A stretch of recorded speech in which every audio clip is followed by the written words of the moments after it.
Hello friends, welcome to Erode அம்மாச்சி சமையல். இது நம்ம வீட்டு சமையல். இன்றைக்கி நம்ம பார்க்க போகிறது ஒரு சூப்பரான டேஸ்டான மட்டன் குழம்பு தான் செய்ய போகிறோம். இந்த மட்டன் குழம்புக்கு நம்ம மசாலாம் வதக்கி அரைச்சி ஊற்றி அதெல்லாம் பண்ண போகிறது கிடையாது. இது ரொம்ப சிம்பிளாகவும் ஈஸியாகவும் எங்கள் நாத்தனார் எனக்கு சொல்லிக் கொடுத்த மட்டன் குழம்பை நான் உங்களுக்கு எல்லாத்துக்கும் சொல்லிக் கொடுக்க போகிறேன். ரொம்ப நல்ல டேஸ்ட்டாக இருக்கும். அப்படியே மட்டன் வேகும் போதே ஒரு வாசனை வரும். ரொம்ப நல்ல டேஸ்ட்டாக இருக்கும். வாங்க இதை ஈஸியாகவும் நல்ல டேஸ்ட்டாகவும் எப்படி செய்யலாம் அப்படிங்கிறத வீடியோக்குள்ளே போய் பார்ப்போம். நம்ம ஈரோடு அம்மாச்சி மசாலா வகைகள் எல்லாமே ஃபஸ்ட்டு குவாலிட்டி இன்க்ரீடியன்ட்ஸ் தான் பயன்படுத்துகிறோம்.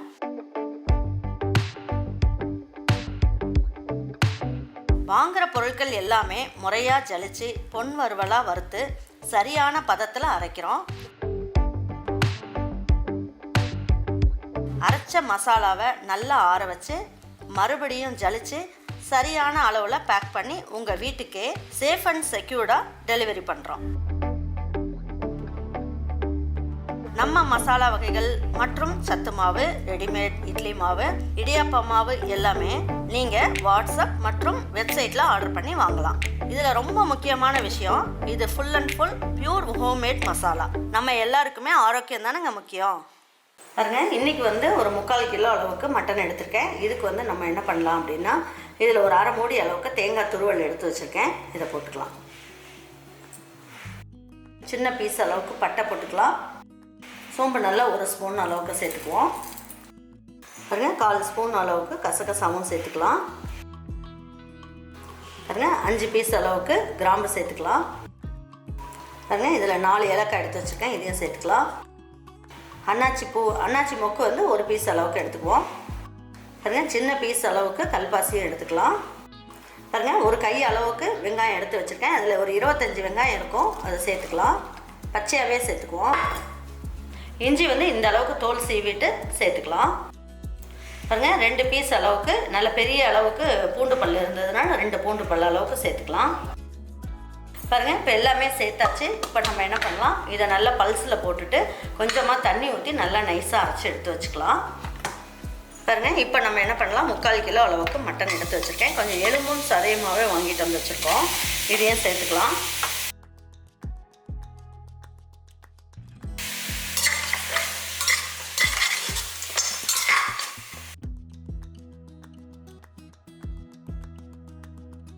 இப்போ மட்டன் முழுகிற அளவுக்கு தண்ணி ஊற்றிக்கலாம். இந்த அளவுக்கு இருந்தால் போதும். தண்ணி முழுகிற அளவுக்கு இருந்தால் போதும். அதாவது மட்டன் இந்த தண்ணியில் முழுகிற அளவுக்கு இருந்தால் போதும். அதுக்கப்புறம் வேக வைக்கும் போது மட்டன்லேயும் தண்ணி விட்டு வரும். அதனால் இந்த அளவுக்கு மட்டும் ஊற்றிக்கலாம். நம்ம ஒரு கைப்பிடி அளவுக்கு சின்ன வெங்காயம் சேர்த்துக்குவோம். அதே மாதிரி ஒரு தக்காளி அளவுக்கு நம்ம அந்த மட்டன் வேக வைக்கும் போதே சேர்த்துக்கலாம். மீதி இருக்க 2 தக்காளி வதக்கிறதுக்கு சேர்த்துக்கலாம். 6 பல்லு அளவுக்கு பூண்டு எடுத்துருக்கோம். இந்த 6 பல்லு பூண்டையும் போட்டுக்கலாம். பாருங்கள், நான் ஏற்கனவே மட்டன் கழுகும் போது நம்ம மஞ்சள் தூள் போட்டு தான் கழுவியிருக்கோம். இருந்தாலும் ஒரு 1/4 சிட்டிகை அளவுக்கு மஞ்சள் தூள் இதில் சேர்த்துக்கலாம். பாருங்கள், ஜீரகம் ஒரு 1/2 ஸ்பூன் அளவுக்கு இதில் சேர்த்துக்குவோம். பாருங்கள், 1 ஸ்பூன் அளவுக்கு இதுலேயே நல்லெண்ணெய் ஊற்றிடலாம். அப்போ மட்டன் குழம்பு நல்ல டேஸ்ட் கொடுக்கும். இந்த மட்டன் வேகும் போது தேவையான அளவுக்கு உப்பு போட்டுக்கலாம். அப்புறம் குழம்பு வைக்கும் போது பார்த்துக்கிட்டு பத்தலைன்னா சேர்த்துக்கலாம்.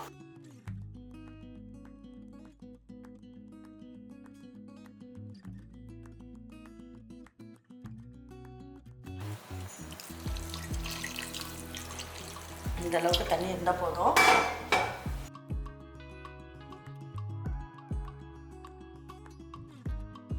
எல்லாமே கொஞ்சம் பச்சையாக அரைச்சிட்டு, இது எங்கள் நாத்தனார் எனக்கு சொல்லிக் கொடுத்த மட்டன் குழம்பு ரொம்ப நல்ல டேஸ்ட்டாக இருக்கும்.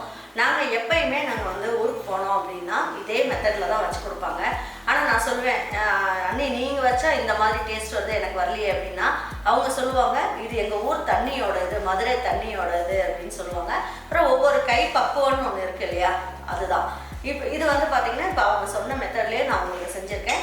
இப்போது இது ஒரு 3 விசில் மட்டும் வச்சிடலாம். ஹை ஃப்ளேம்லேயே வச்சுருங்க. ஒரு 3 விசில் இருக்கட்டும். இதை தாளிக்கிறதுக்கு அப்படின்னு பார்த்தீங்கன்னா, இதில் கடுகு, உளுந்தம்பருப்பு, கடலைப்பருப்பு இதை போட்டு தான் தாளிக்க போகிறோம். ஏன்னா இது மதுரை சைடு, கோயம்புத்தூர் சைடு இதெல்லாம் பார்த்தீங்கன்னா மட்டன் குழம்பு வைக்கும் போது தாளிக்கிறதுக்கு கடுகு, உளுந்தம்பருப்பு போட்டு தான் தாளிப்பாங்க.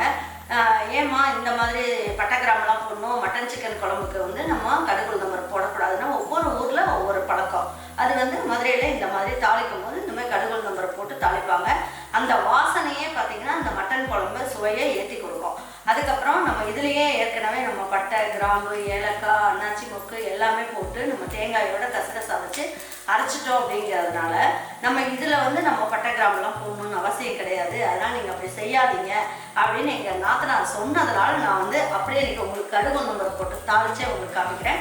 இப்படி ஒரு வாட்டி நீங்கள் செஞ்சு பாருங்கள், எப்படி இருக்குன்றதை பார்த்துடலாம். இப்போது இந்த குழம்பு தாளிக்கிறதுக்கு ஒரு 3 டேபிள் ஸ்பூன் அளவுக்கு கடலெண்ணெய், நல்லெண்ணெய் எது வேணாலும் ஊற்றிக்கலாம், அது நம்மளுடைய விருப்பம் தான். பாருங்க, 1/2 ஸ்பூன் அளவுக்கு கடுகு சேர்த்துடலாம். இதுலேயே உளுந்தம்பருப்பு ஒரு 1/4 ஸ்பூன் அளவுக்கு சேர்த்துக்குவோம்.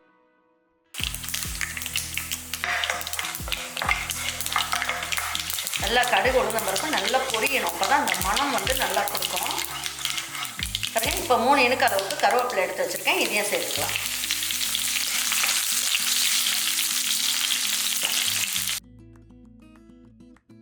பாருங்க, இதில் 1/2 கைப்பிடி அளவுக்கு சின்ன வெங்காயம் சேர்த்துக்குவோம்.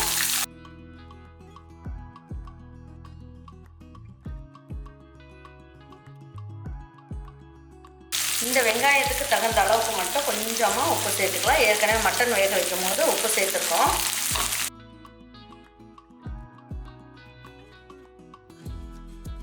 பாருங்க, ஒரு 1/4 சிட்டிகை அளவுக்கு மஞ்சள் தூள் சேர்த்துக்கலாம்.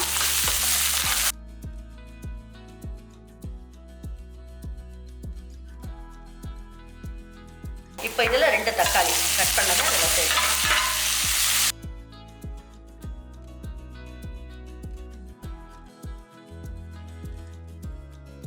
இப்போ என்ன பண்ணலாம், நம்ம அரைச்சி வச்சிருக்க இந்த விழுதை எடுத்து இதில் ஊற்றிடலாம். பாருங்க, இப்போ வந்து இது நல்லா வதங்கிடுச்சு.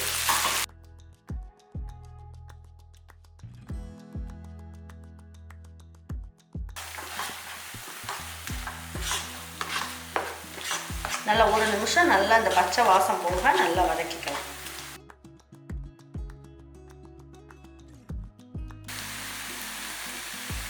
இதில் 2 ஸ்பூன் அளவுக்கு குழம்பு மிளகாத்தூள் சேர்த்துக்கலாம்.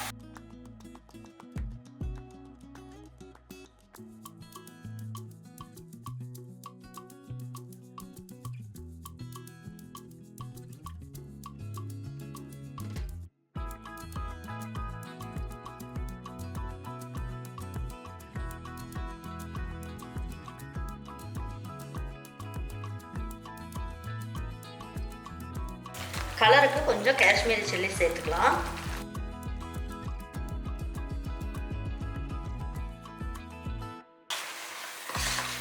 பாருங்க, நல்லா வதக்கியாச்சு. இப்போ இதோட பச்சை வாசமும் போயிடுச்சு. இப்போ மட்டன் வெந்துச்சான்னு பார்க்கலாம்.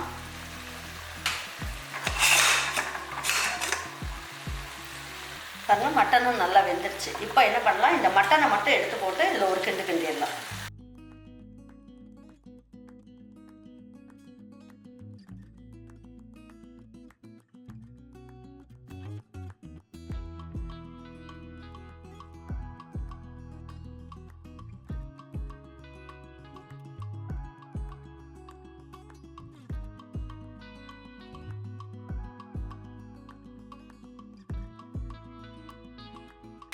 பாருங்க, இப்போ வந்து நல்லா வதங்கிடுச்சு. இப்போ இந்த தண்ணியை இதில் சேர்த்துடலாம்.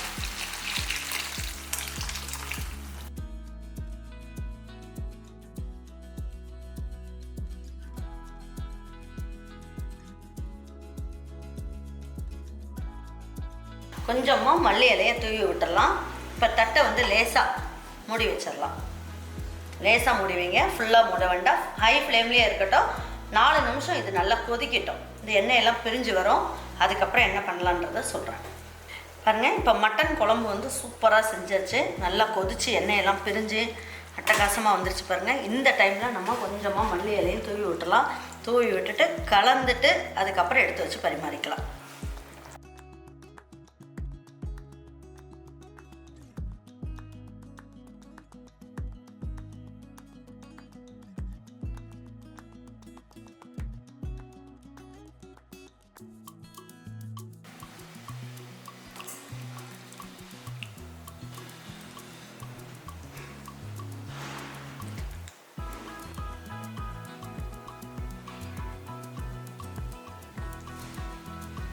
இந்த மட்டன் குழம்பை வச்சுட்டு நல்லா சாதம் சுட சுட வடித்து நம்ம வந்து இந்த மட்டன் குழம்பு ஊற்றி சாப்பிட்டோம்னா சூப்பராக இருக்கும். அதுக்கப்புறம் இட்லி, தோசை, சப்பாத்தி, பரோட்டா, புலாவ் எல்லாத்துக்குமே அட்டகாசமாக இருக்கும். இது ரொம்ப அருமையான டேஸ்ட்டில் ஜம்முன்னு இருக்கும். ரொம்ப ஈஸியாகவும் செஞ்சிடலாம். கண்டிப்பாக நீங்கள் ஒரு வாட்டி செஞ்சு பாருங்கள்.